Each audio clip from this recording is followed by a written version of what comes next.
ఎట్లా జరిగింది అనేది.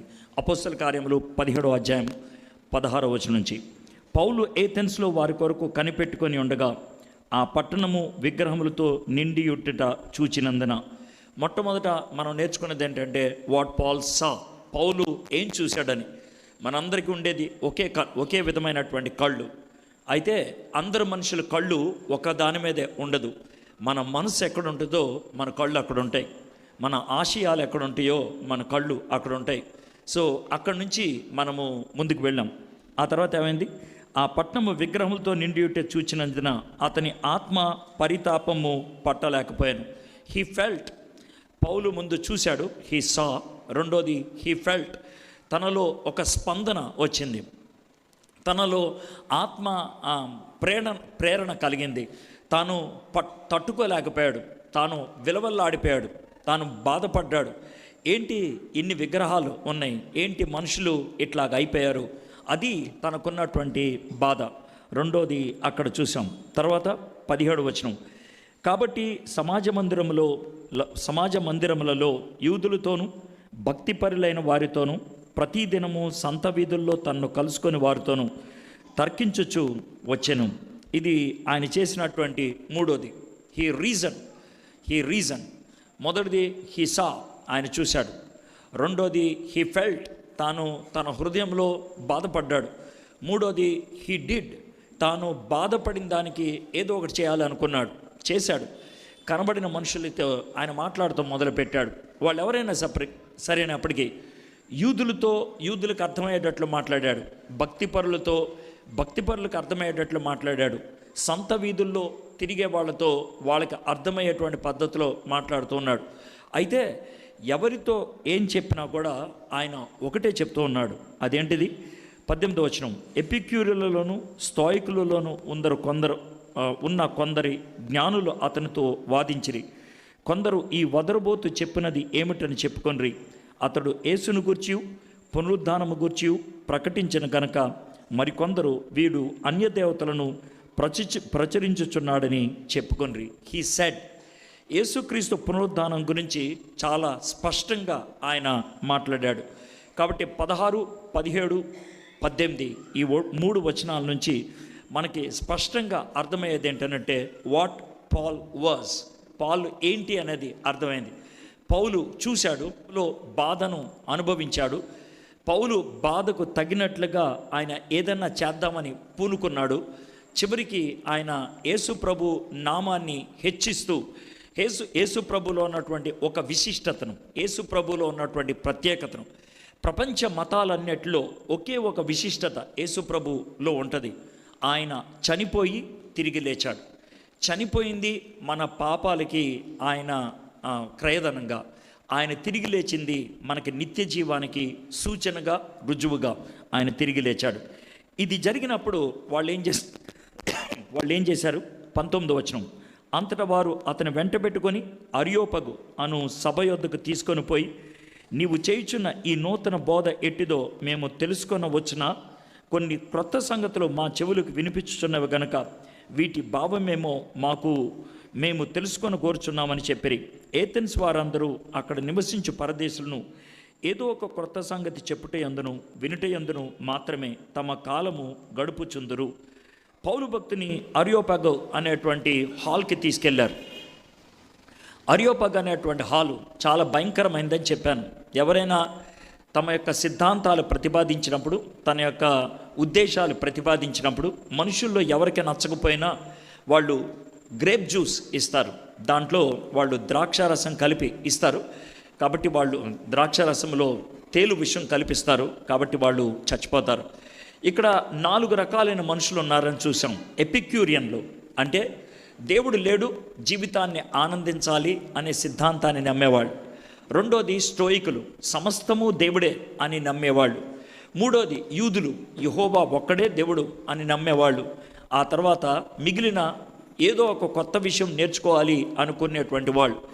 ఈ నలుగురిలో ఎవరికి కోపం వచ్చినా కూడా వాళ్ళు ద్రాక్షారసంలో తేలు విషయం కలిపి ఇస్తారు. కాబట్టి మరణం అనేటువంటి దాంతో చెలగాటం ఆడుతున్నట్లే పౌలు జీవన్ మరణాల మధ్యన నిలబడి పౌలు భక్తుడు మాట్లాడుతున్నాడు. ఏం మాట్లాడాడు చూద్దాం.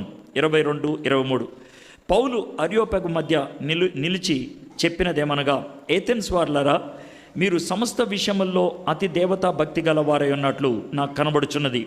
నేను సంచరించుచు మీ దేవతా ప్రతిమలను చూచుచుండగా ఒక బలిపీఠము నాకు కనబడెను, దాని మీద తెలియబడని దేవునికి అని వ్రాయబడి ఉన్నది. కాబట్టి మీరు తెలియక దేనియందు భక్తి కలిగి ఉన్నారో దానినే నేను మీకు ప్రచురించుచున్నాను. వీళ్ళు తమకున్నటువంటి భక్తితో దేవునికి అనేక రూపాలు తయారు చేసేసుకున్నారు. అనేక రూపాలు అనంటే వాళ్ళ ఆలోచనలు పుట్టుకొచ్చినటువంటి ప్రతి రూపాన్ని అక్కడ పెట్టారు. ఉదాహరణకి చెప్తాను. మానవుడు తెలివి కలిగిన వాడు అంటానికి బుర్ర చూపిస్తారు.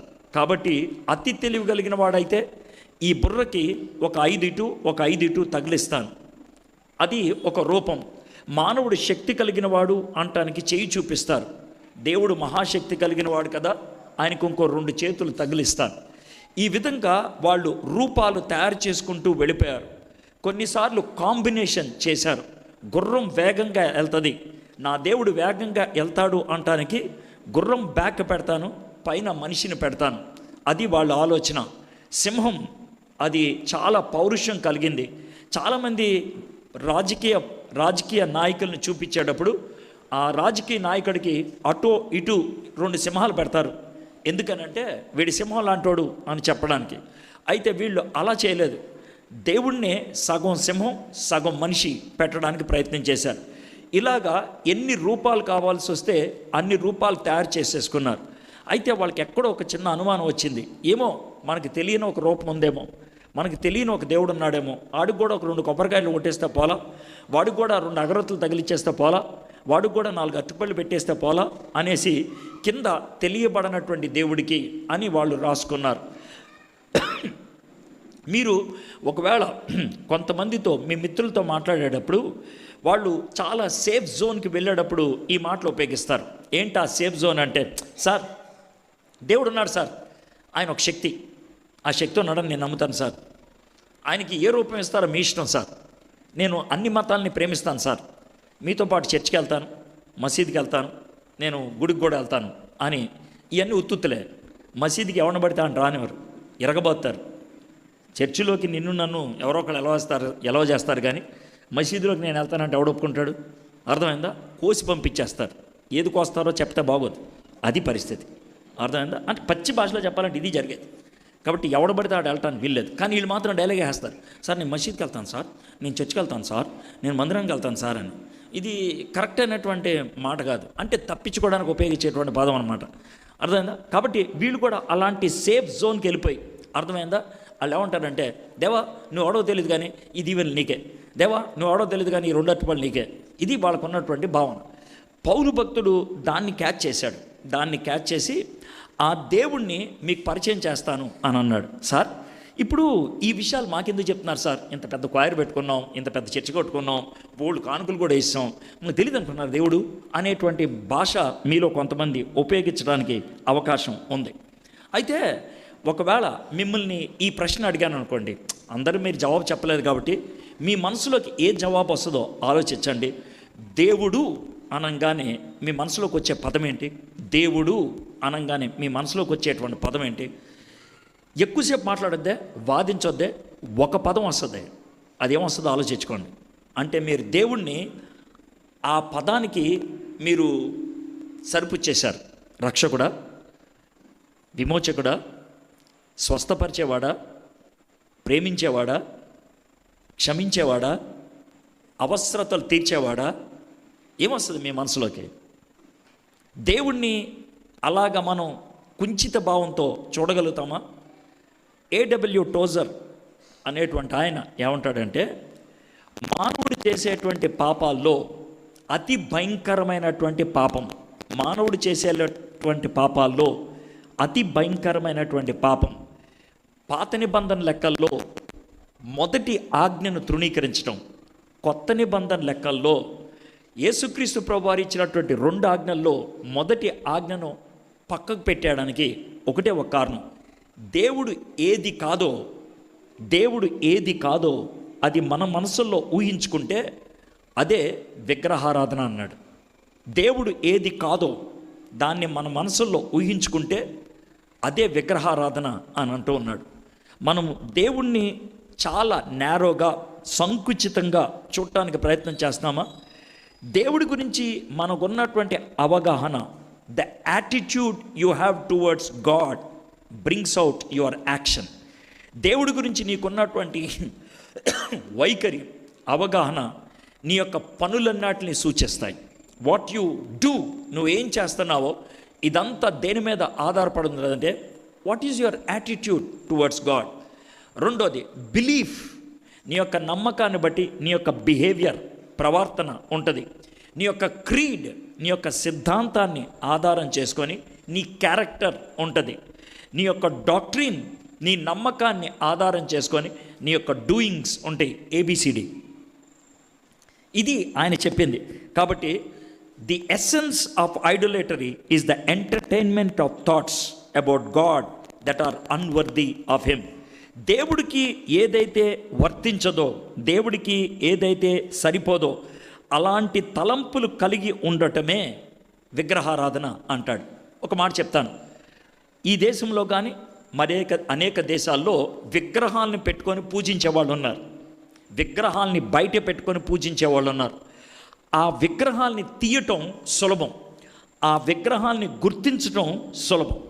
కానీ చర్చికి వచ్చేటువంటి మనలాంటి వాళ్ళకి కొన్ని విగ్రహాలు ఉంటాయి, అవి బయట కనబడవు, లోన్ ఉంటాయి. బయట కనబడవు, లోన్ ఉంటాయి. ఆ విగ్రహాలు కనబడవు కాబట్టి ఇంకెవరు తీయలేరు, మీరే తీసుకోవాలి. అది ఎంత కష్టమైన విషయం చూడండి. అది విగ్రహం ఎందుకైందంటే దాన్ని నమ్మావు. అది విగ్రహం ఎందుకైందంటే దాన్ని ప్రేమించావు. అది విగ్రహం ఎందుకైందంటే అది నీ నెత్తి మీద ఎక్కుంది. అది ఏదైనా అవ్వచ్చు, ఒక వస్తువు అవ్వచ్చు, ఒక స్థాయి అవ్వచ్చు, ఒక వ్యక్తి అవ్వచ్చు, ఒక నమ్మకం అవ్వచ్చు. అది దేవుడు కాకుండా ఇది ఏదైనప్పుడు కూడా దేవుడికి సంబంధించినటువంటి ఆ పరిపూర్ణ అవగాహన కాకుండా ఇంకా ఏదైనప్పుడు కూడా అది విగ్రహారాధన అవుతుంది. It's the Idol that's inside you, నీలో ఉన్నటువంటి విగ్రహం. మరి కొంతమందికి గర్వం విగ్రహం, మరి కొంతమందికి వ్యామోహం విగ్రహం, మరి కొంతమందికి వ్యభిచారం విగ్రహం, మరి కొంతమందికి చదువులు విగ్రహం, మరి కొంతమందికి వృత్తి విగ్రహం, మరి కొంతమందికి సంబంధాలు విగ్రహం. దేవుణ్ణి దాటి ఏదైనా వెళ్ళితే, దేవుణ్ణి మించి ఏదైనా ఉంటే గనక అది విగ్రహమే అవుతుంది. దానితో దేవుణ్ణి పక్కకు పెట్టేస్తారు. డబ్బు ఎక్కువ ఇష్టం అనుకోండి, మోసం చేయడానికి ఇష్టపడతారు. వ్యక్తి ఎక్కువ ఇష్టం అనుకోండి, దేవుణ్ణి పక్కకు పెడతారు. అది పరిస్థితి. కాబట్టి మన దేవుడి గురించి మనము సమగ్రంగా తెలుసుకోవడానికి ప్రయత్నం చేద్దాం. పౌలు భక్తుడు 24వ వచనం నుంచి 28వ వచనం దాకా, 24, 25, 26, 27, 28 5 వచనాల్లో తాను ఏ దేవుణ్ణైతే చూపించాలి అనుకుంటున్నాడో ఆ దేవుణ్ణి ఆబ్జెక్టివ్గా ఆయన చూపించాడు. ఆబ్జెక్టివ్గా అని అంటే ఆయన పోల్చి మాట్లాడలేదు, పేరు పెట్టి మాట్లాడలేదు. ఆయన దేవుడై ఉంటే కనుక ఆ దేవుడికి ఈ లక్షణాలు ఉంటాయి, ఈ క్యారెక్టర్స్ ఉంటాయి, ఈ యాట్రిబ్యూట్స్ ఉంటాయి, ఈ గుణగణాలు ఉంటాయి అని ఈ 5 వచనాల్లో చాలా గుణగణాలు మనకి ఇచ్చాడు.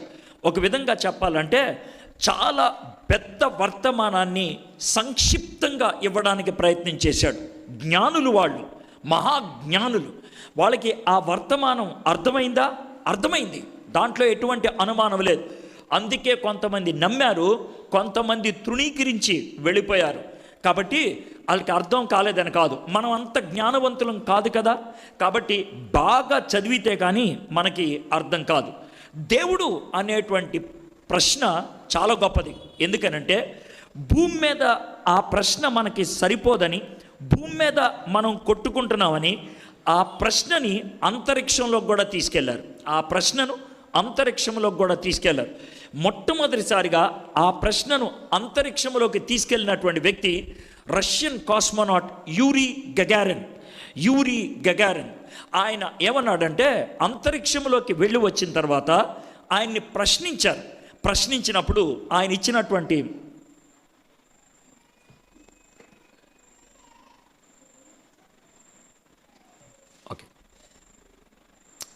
ఆయన ప్రశ్నించినప్పుడు ఆయన ఇచ్చినటువంటి జవాబు ఏమన్నాడంటే, నేను అంతరిక్షంలోకి వెళ్ళినప్పుడు ఆ స్పేస్ షిప్ యొక్క కిటికీలోంచి జాగ్రత్తగా చూశాను బయటికి.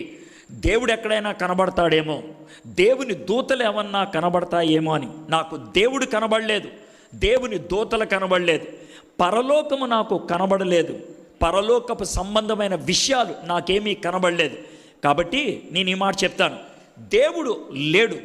నేను నమ్మేది మానవుణ్ణి, మానవుడికి ఉన్నటువంటి సామర్థ్యతను.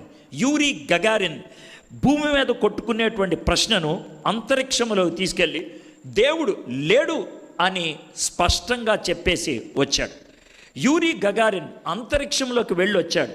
అయితే చంద్రుడి మీదకి మొట్టమొదటిసారిగా వెళ్ళినటువంటి ఆయన నీల్ ఆమ్స్ట్రాంగ్ చంద్రుడి మీదకి దిగిన తర్వాత, ఆయన చంద్రుడి మీద అడుగు పెట్టిన తర్వాత తొలిత చేసినటువంటి పని, తాను తీసుకొని వెళ్ళినటువంటి బైబిల్ని తెరిచి ఆదికాండం 1వ అధ్యాయం 1వ వచనాన్ని తీసి ఆయన చదవటం మొదలుపెట్టాడు. ఆది యందు దేవుడు భూమి ఆకాశములను సృజించెను.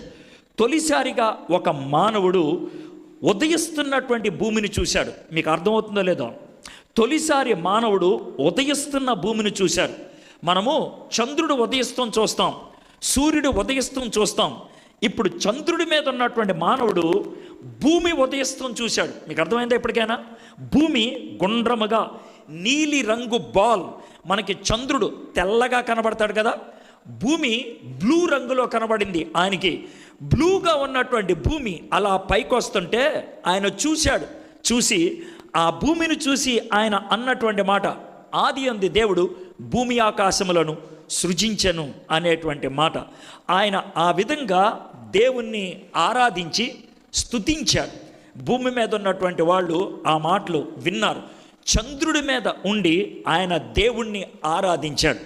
ఒక ఆయన అంతరిక్షంలోకి వెళ్ళి దేవుడు కనబడలేదు అని అంటే, ఇంకొక ఆయన అంతరిక్షములో పైకెళ్ళి చంద్రుడి మీదకి వెళ్ళి దేవుణ్ణి ఆరాధించి వచ్చాడు. దీంతో మనకేమర్థమవుతుంది? ప్రపంచంలో ఎంత చదువున్న వ్యక్తి అయినా, ఎంత ఈ లోకరీత్యా తెలివితేటలు ఉన్నటువంటి వ్యక్తి అయినా ఒక ప్రశ్నతో సతమతమవుతూ ఉంటాడు. Who is God? Is there God? దేవుడు ఉన్నాడా? ఎవరా దేవుడు? How do I know that God? ఆ దేవుణ్ణి నేను ఎలా తెలుసుకోగలుగుతాను? ఇది ప్రాథమికమైనటువంటి ప్రశ్న. ఒక ఆయన ఏమంటాడంటే, ఈ ప్రశ్నకు జవాబు దొరికితే నా జీవితంలో ఉత్పన్నమయ్యే ప్రతి ప్రశ్నకు జవాబు దొరికినట్లే అంటాడు. ఒకవేళ దేవుడు లేడు అని అంటే ప్రతి ప్రశ్నకు నేనే జవాబు వెతకాలి. ఒకవేళ దేవుడు ఉన్నాడు అని అంటే ప్రతి ప్రశ్నకు ఆయనే జవాబు అవుతాడు. అవును కదండి? ఎంత స్పష్టంగా ఉంది. సో మీరు మీకొచ్చినటువంటి ప్రశ్నలకు, మీకొచ్చినటువంటి సమస్యలకు, మీ జీవితంలో ఉత్పన్నమయ్యేటువంటి భయంకరమైనటువంటి విపత్తుకరమైనటువంటి పరిస్థితుల్లో ఎవరి దగ్గరికి వెళ్తున్నారు, ఎవరి గురించి ఆలోచిస్తున్నారు, ఎవరిని ఆశ్రయించాలి అనుకుంటున్నారు, ఆ టైంలో దేవుడు మీకు గుర్తొస్తాడా? ఇఫ్ నాట్, ఒకవేళ దేవుడు గుర్తు రావట్లేదనంటే దేవుణ్ణి ఒక గెస్ట్ యాక్టర్గా మీరు వాడుకుంటున్నారు. గెస్ట్ యాక్టర్ వస్తాడు, కొద్దిసేపు నటించి వెళ్ళిపోతాడు. అంటే దేవుణ్ణి గెస్ట్ యాక్టర్ అంటలేదు, దేవుణ్ణి గెస్ట్ రోల్ ఇచ్చావు. రాదేవా, కొద్దిసేపు ఉండు, అయిపోయిందిగా, వెళ్ళిపో. ఇది పరిస్థితి. గుళ్ళోకి వచ్చినప్పుడు భక్తి భావంతో ఉంటారు. దేవుడు ఇక్కడ ఉన్నాడు. బయటికి వెళ్ళినప్పుడు నా ఇష్టం. దేవుడు ఇక్కడ లేడు. నీకు దేవుడి గురించి ఉన్నటువంటి అవగాహన ఇలాంటి ద్వంద్వ ఆలోచన నీకు కల్పిస్తూ ఉంది, ద్వంద్వ వ్యవహారాన్ని నీకు కల్పిస్తుంది. You haven't understood God. దేవుడిని సరిగ్గా అర్థం చేసుకోలేదు. You did not get the right definition for God. దేవుడికి సరి అయినటువంటి నిర్వచనాన్ని నీకు కలిగి ఉండలేదు. What is the right definition for God? What is the right understanding about God? How do I know who my God is? నా దేవుడు ఎవరో నాకు ఎలా తెలుస్తుంది? పౌలు భక్తుడు వివరించడం మొదలు పెడుతున్నాడు, తాను వర్ణిస్తున్నాడు. చూద్దాం. ఈ ఒక్కొక్క వచనాన్ని మనం కొంచెం దీర్ఘంగా ఆలోచిస్తాం. ఈ 5 వచనాలే. It might takes some time, కానీ ప్రతి మాటలో దాని వెనకాల ఉన్నటువంటి అంతరార్థం, అంటే ఇది మర్మం కాదు, ఒట్టు ఇది కొత్త బోధ, అంతకంటే కాదు. ఉన్నదాన్ని మీకు వివరిస్తున్నాను అంతే. I'm giving you what is there in the scriptures. లేఖనాల్లో ఉన్నది ఉన్నట్లుగా మీ ముందు పెడుతున్నాను. I'm only giving the meaning భావాన్ని మీకు ఇస్తున్నాను, అర్థాన్ని మీకు ఇస్తున్నాను. జగత్తును అందలి సమస్తమును నిర్మించిన దేవుడు తానే ఆకాశమునకును భూమికిని ప్రభువై ఉన్నందున హస్తకృతములైన ఆలయములో నివసించుడు. పౌలు భక్తుడు ఏథెన్స్లో ఉన్నాడు. ఏథెన్స్ ఫిలాసఫీ, తత్వశాస్త్రానికి కేంద్రం. అక్కడ ఉన్నటువంటి వాళ్ళంతా లాజిక్ వాడుతూ ఉంటారు. వాళ్ళు సరి అయినటువంటి న్యాయబద్ధమైనటువంటి హేతుబద్ధమైనటువంటి వివరణ కావాలి అని వాళ్ళు అడిగేవాళ్ళు. పౌలు భక్తుడు అందుకే ఆయన 2 మాటలు చెప్పి ఆ తర్వాత దాని నుంచి ఒక కంక్లూషన్, ఒక సమాచారంలోకి వెళ్తా ఉన్నాడు. చూద్దాం ఏమేం చెప్తున్నాడు. జగత్తును అందలి సమస్తమును నిర్మించిన దేవుడు. దేవుడు అనేవారు ఎవడు? దేవుడు అనేటువంటి ఆయన జగత్తు కంటే ముందున్నవాడు. జగత్తును నిర్మించిన వాడు ఆయనే కాబట్టి జగత్తు కంటే ముందున్నవాడు. దీన్ని తయారు చేసినటువంటి పనివాడు దీనికంటే ముందు ఉండాలి. ఇది ముందుండి తర్వాత దీన్ని తయారు చేసిన వాడు ఉండడు. భూమి కంటే ముందు దేవుడు ఉండడు. భూమి పుట్టిన తర్వాత దేవుడు పుట్టడం అనేది ఉండదు. భూమి వచ్చిన తర్వాత దేవుడు రావటం అనేది ఉండదు. భూమి అన్నప్పుడు పదార్థం, ఒక చిన్న అణువు, ఒక గుడ్డు, ఏదైనా సరే ఈ లోకములో ఏది లేనప్పుడు ఉన్నది దేవుడు. కాబట్టి దేవుడికి నేను ఇచ్చేటువంటి మొట్టమొదటి మాట, దేవుడు సృష్టింపబడనివాడు. దేవుడు సృష్టింపబడనివాడు. చదువుకున్న వాళ్ళు రాసుకోవాలనుకుంటే రాసుకోండి. ఇది మీకు చచ్చేదాకా ఉపయోగపడేటువంటి విషయం. దేవుడు సృజింపబడనివాడు. దేవుణ్ణి ఎవరూ తయారు చేయలేదు. దేవుడు చేసిన మనుషులు చేసిన దేవుడు. ఇది సినిమా పేరు అయి ఉండొచ్చు, సినిమా టైటిల్ అయి ఉండొచ్చు. కానీ ఇక్కడ పౌలు భక్తుడు చాలా స్పష్టంగా చెప్తుంది ఏంటంటే, దేవుణ్ణి ఎవడైనా చేస్తే చేసినవాడు దేవుడు అవుతాడు. ఎవడైనా చేస్తే చేసినవాడు దేవుడు అవుతాడు. యేసు ప్రభుని ఎవరైనా చేస్తే యేసు ప్రభు దేవుడు అవడు. యేసు ప్రభు చేసిన వాడిని యేసు ప్రభుని చేసిన వాడు దేవుడు అవుతాడు. కాబట్టి దేవుడు అంటే ఆయన సృజింపబడనేటువంటి వాడు. ఆయన్ని ఎవరూ తయారు చేయలేదు, ఎవరూ సృష్టించలేదు. ఆయన స్వయంగా ఉనికిలో ఉండేటువంటి వాడు, నిరంతరము ఉండేటువంటి వాడు. 3 పదాలు ఉపయోగించాను ఇప్పటికీ, 3 పదాలు. ఒకటి, ఆయనను ఎవరూ సృష్టించలేదు, అన్క్రియేటెడ్. ఇది మొదటి మాట, అన్క్రియేటెడ్. తన్ని ఎవరు సృష్టించలేదు. ఆయన క్రియేటర్, ఆయన సృష్టికర్త. ఆయన్ని ఎవరూ సృష్టించలేదు. రెండోది, ఆయన స్వయాన్న ఉనికిలో ఉండేవాడు, సెల్ఫ్ ఎగ్జిస్టింగ్, స్వయాన్న ఉనికిలో ఉండేటువంటి వాడు. ఇది 2వ లక్షణం. ఆయన స్వయాన్న ఉనికిలో ఉండేటువంటి వాడు. ఆయన్ని ఎవరు సృజించలేదు. మూడోది, ఆయన నిరంతరము ఉండేటువంటి వాడు. ఆయనకి ఆది లేదు, ఆయనకి అంతము లేదు. ఈ మాటలు వింటుంటేనే భయం పుట్టుకొస్తుంది. ఓ మాయ్, అలాంటి దేవుడి గురించి ఆలోచించటమే నాకు భయం కలిగిస్తుంది. అలాంటి దేవుడి గురించి చెప్పటం ఇంకెంత భయంగా ఉంటుందో ఆలోచించండి. పౌలు భక్తుడు చెప్తున్నాడు, జగత్తును అందలి సమస్తమును నిర్మించినటువంటి దేవుడు. దీన్నే మనం ఏమంటామంటే, సైన్స్ ప్రకారం ఆలోచించినట్లయితే ఏదైనా ఒక వస్తువు ఉన్నట్లయితే దానికి కారకుడు ఉండాలి. లా ఆఫ్ కాజాలిటీ అని అంటారు. కారకం ఉండాలి. కారకం లేకుండా ఏది ఉండదు. దేనికైనా ఒక హేతు ఉండాలి, దేనికైనా ఒక కారణం ఉండాలి. లేకపోతే ఎలా వస్తుంది? ఈ విశ్వం అన్నది దానికి కారకం ఎవరు? దేవుడు. God is the cause for the whole universe. విశ్వమత్తానికి కారకుడు దేవుడు. అందుకే ఈ మాట చెప్తున్నాడు, జగత్తును అందలి సమస్తమును నిర్మించినటువంటి దేవుడు. ఆయన్ని ఎవరూ సృష్టించలేదు. ఆయన స్వయాన్న ఉనికిలో ఉండేటువంటి వాడు. ఆయన నిరంతరము ఉండేటువంటి వాడు. 4వది, ఆయన ఈ విశ్వానికి కారకుడు. ఈ విశ్వానికి కారకుడు. విశ్వానికి కారకుడు అంటే ఆంఫట్ అంటే విశ్వమంతా వచ్చి ఉండొచ్చేమో, కానీ ఆంఫట్ అంటే మనిషి రాలేదు. దాన్ని మనం 25వ వచనంలో చూస్తాం. అయితే ఇక్కడ దాకా మనం ఆలోచిద్దాం. Everything is created by God. సమస్తాన్ని సృష్టించినటువంటి వాడు దేవుడు. మీలో కొంతమంది చదువుకునేటువంటి వాళ్ళు, లేకపోతే కొంతకాలం క్రితం, ఒక 30-40 సంవత్సరాల క్రితం కోనసీమ ప్రాంతంలో కమ్యూనిజం ఎక్కువ ఉండేది. అయితే జీడిఎం వాళ్ళు, ఐపీసీ వాళ్ళు రావటంతో 40 ఏళ్ల క్రితం నుంచి ఇక్కడున్నటువంటి అనేక మంది క్రైస్తవులు అయిపోవటం జరగటంతో కమ్యూనిజం అనేది కాస్త మరుగున పడిపోయింది ఈ ప్రాంతంలో. అయితే ఆ భావజాలాలు ఉన్నటువంటి వాళ్ళు కొంతమంది ఉన్నారు. బయటికి వాళ్ళు చెప్పరు, చర్చికి వస్తారు, కానుక వేస్తారు, బహుశా పాస్టర్ గారు కనబడితే నమస్కారం అంటారు, ఇంకొంచెం నటించాలనుకుంటే ప్రైజ్ ద లార్డ్ కూడా అంటారు. కానీ వాళ్ళ హృదయంలో లార్డ్ ఉండడు. ప్రైజ్ మాత్రం పెదాల మీద ఉంటుంది. పెదాల మీద ప్రైజ్ ఉండి హృదయంలో లార్డ్ లేకపోతే ప్రైజ్ ద లార్డ్కి అర్థం ఏమన్నా ఉందా? లేదు. అది కొంతమంది ఉపయోగించేది. ప్రైజ్ ద లార్డ్ అనే పదం ఎవరైనా ఉపయోగిస్తే తిరిగి ప్రైజ్ ద లార్డ్ చెప్పడానికి నాకు భయం వేస్తుంది. ఎందుకనంటే వాళ్ళు ఎలాంటి వాళ్ళో నాకు తెలియదుగా. అందుకే సేఫ్గా ఉండడానికి good morning, good afternoon, good evening అంటాను నేను. అది చాలా సేఫ్ అనిపిస్తుంది. మనము అనవసరంగా ఆ పదాన్ని ఉచ్చరించటం ఎందుకు అన్నట్లు. అయితే ఆ దేవుడు మనల్ని సృష్టించాడు. If you believe God created everything, సమస్తాన్ని దేవుడు సృష్టించాడు అనంటే తుఫాన్ని ఎవరు సృష్టించారు? దేవుడే. భూకంపానికి ఎవరు కారకుడు? దేవుడే. సమస్తానికి కారకుడు ఆయనే. చాలామంది పాస్టర్లు ఈ విధంగా ప్రార్థన చేయటం విన్నాను. ఎందుకనంటే ఈ భాగం వాళ్ళకి అర్థం కాలేదు. జగత్తును అందలి సమస్తమును నిర్మించిన దేవుడు అనే మాట వాళ్ళకి అర్థం కాలేదేమో. ఏమని ప్రార్థన చేస్తారంటే, ప్రభా నీవు ఈ వాతావరణాన్ని నీ ఆధీనంలో పెట్టుకో ప్రభా అని అంటారు. ఏంటి పెట్టుకునేది ఆధీనంలో? ఎప్పుడైనా వాతావరణం ఆధీనం లేకుండా పోదు. ఎందుకంటారే అలాంటి మాటలు బుద్ధిహీనంగా? నేను ఇలా మాట్లాడితే మీలో కొంతమంది కోపం వస్తుంది. అది బుద్ధిహీనం. దేవుని ఆధీనంలో ఉండకుండా వెళ్ళగలిగేది ఈ విశ్వంలో ఒకే ఒక్కటి. అదేంటి తెలుసా? నీ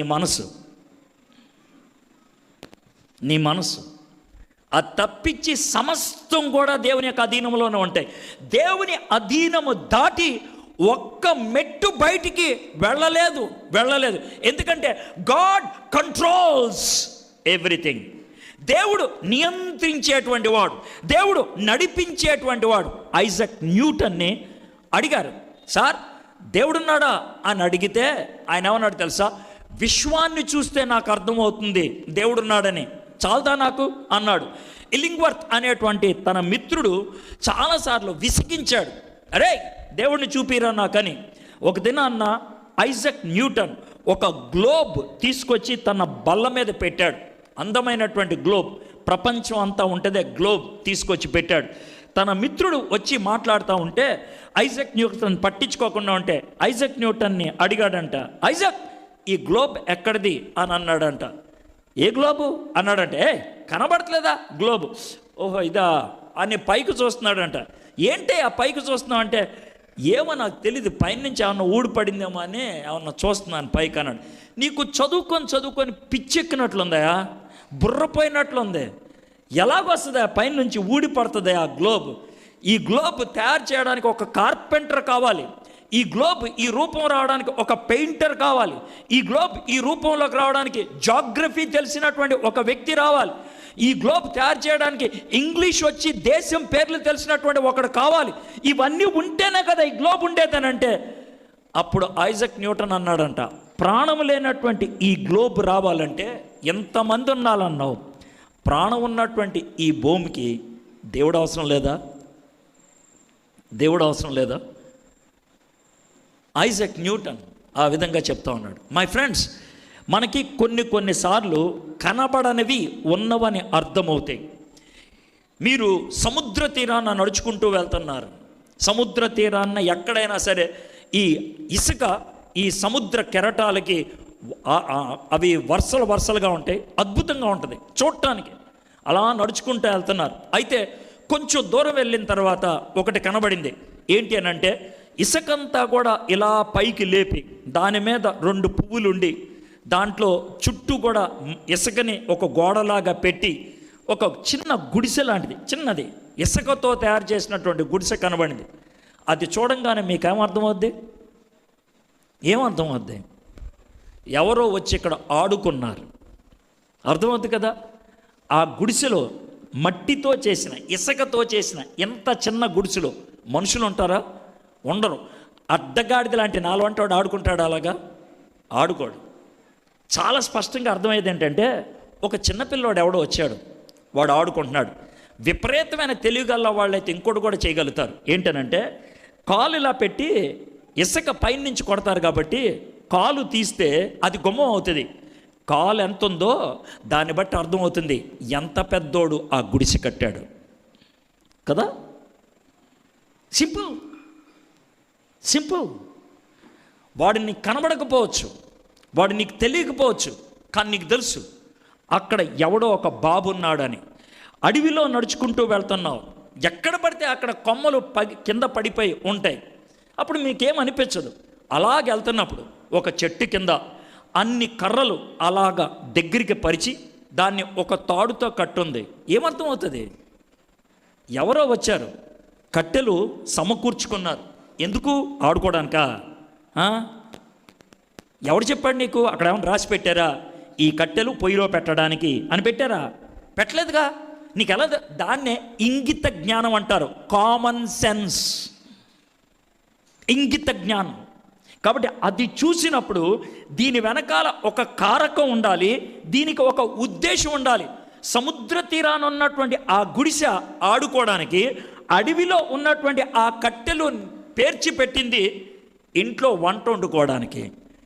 కాజ్ కనబడుతుంది, పర్పస్ కనబడుతుంది, కారకం కనబడుతుంది, ఉద్దేశం కనబడుతుంది.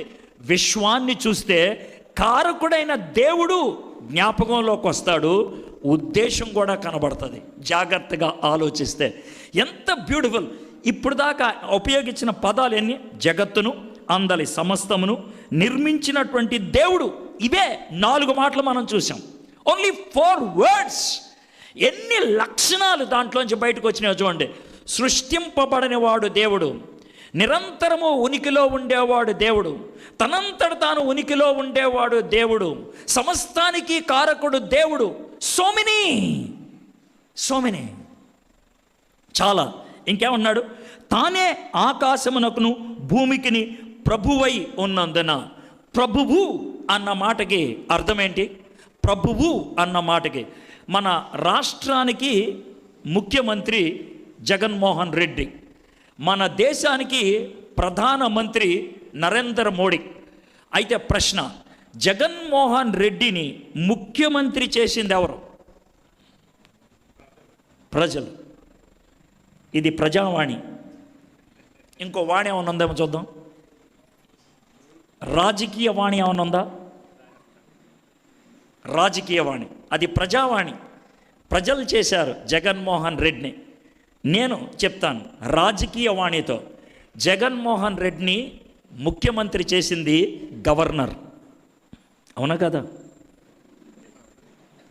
ఎన్నుకుంది ప్రజలు, చేసింది ఎవరు? గవర్నర్. ఆయన్ని ముఖ్యమంత్రి అని పరిచయం చేసింది ఎవరు? గవర్నర్. గవర్నర్ని తెలుగులో ఏమంటారు? ప్రభువు. ప్రభువు. గవర్నమెంట్ని నడిపించేవాడు గవర్నర్. జగన్మోహన్ రెడ్డిని పీకేయగలిగేది ఈ రాష్ట్రంలో ఒకే ఒక్కళ్ళు, ఎవరైనా? గవర్నర్. గవర్నర్ ఆయనే తీశారు. నరేంద్ర మోడీని ప్రధానమంత్రి చేసింది ఎవరు? రాష్ట్రపతి. ఈయన ప్రధానమంత్రి కాదు అని చెప్పగలిగేది ఎవరు? రాష్ట్రపతి. అయితే ఇక్కడ ఆయన ఏమని చెప్తున్నాడంటే, మన పౌలు గారు, దేవుడు సృష్టించిన వాడు, మంత్రి ఆయనే, మంత్రి ఆయనే. అయితే ఆ మంత్రి మీద గవర్నర్ ఎవరు? రాజు ఎవరు? అది కూడా ఆయనే. రాజు ఆయనే, మంత్రి ఆయనే. సృష్టించేది ఆయనే, నడిపించేది కూడా ఆయనే. ఎంత స్పష్టంగా ఉంది చూడండి. దేవుడు తానే ఆకాశమునకును భూమికిని ప్రభువై ఉన్నందున. అంటే ఈ విశ్వములో ఏది జరుగుతున్నా ఎందుకు జరిగింది అని దేవుడు ఎప్పుడైనా అంటాడా?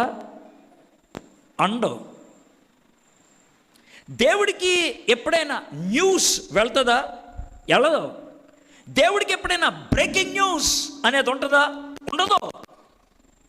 ఆయన అనుమతి లేకుండా నిన్ను చీమ కూడా కొట్టదు. ఆయన అనుమతి లేకుండా నిన్ను చీమ కూడా కొట్టదు. చీమకైనా కొట్టడానికి కారణం ఉండాలి. అనగనగా ఒక ఊర్లో ఒక రాజుగారు, ఆ రాజుగారికి 7 కొడుకులు. 7 కొడుకులు ఏటకెళ్తే 7 చేపలు పట్టారు. 7 చేపలు ఎండేస్తే ఒక చేప ఎండలేదు. చేప ఎందుకు ఎండలేదు? గడ్డిమోపు అడ్డొచ్చింది. గడ్డిమోపు ఎందుకు అడ్డొచ్చావు? ఆవు నన్ను మేయలేదు. ఆవు ఎందుకు మేయలేదు? పాలోడు ఎప్పలేదు. ఏరా పాలోడా ఎందుకు ఇప్పలేదు? అవ్వ బొవ్వ పెట్టలేదు. అవ్వ బొవ్వ ఎందుకు పెట్టలేదు? పిల్లోడు ఏడుస్తున్నాడు. పిల్లోడా ఎందుకు ఏడుస్తున్నాడు? చీమ కుట్టింది. చీమ ఎందుకు కుట్టావు? నా పొట్టలోకి చేయలేట్టాడు. కథ ఇది, కథ.